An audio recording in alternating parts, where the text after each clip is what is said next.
I do want to turn to the big news here back at home, the ongoing government shutdown.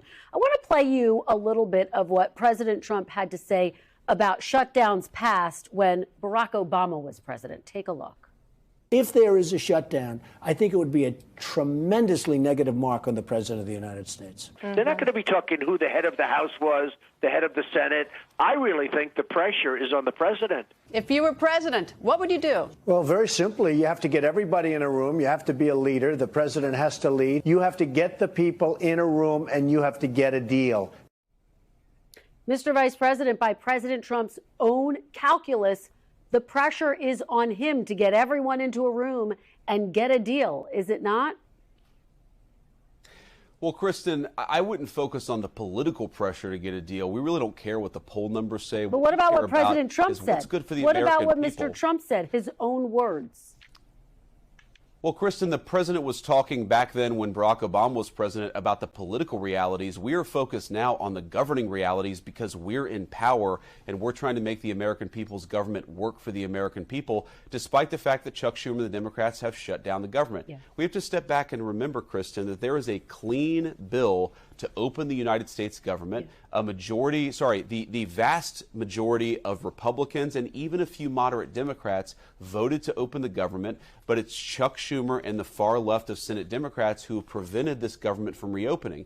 Now, you talk about negotiation. We're happy to negotiate about any matter. We're happy to talk about health care policy, but not while the government is being held hostage, Christian. This is not abstract.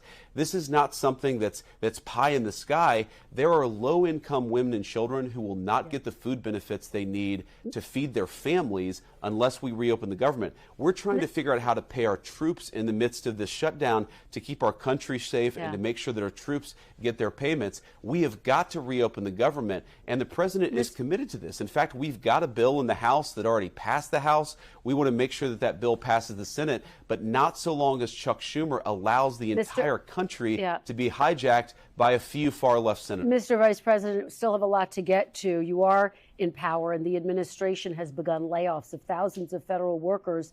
And yet, during the 2019 shutdown under the first Trump administration, which lasted 35 days, no federal workers were laid off. Why are these firings necessary?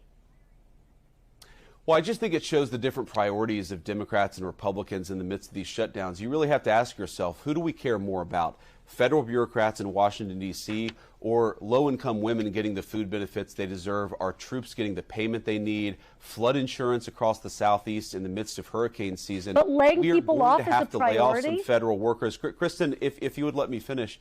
We have to lay off some federal workers in the midst of this shutdown to preserve the essential benefits for the American people that the government does provide. So we don't want to be in this situation. We don't want to be laying off federal workers, but the Democrats have shut down the government. They have forced us to choose between American citizens and federal bureaucrats. We're choosing the benefits, the critical services that benefit our American citizens.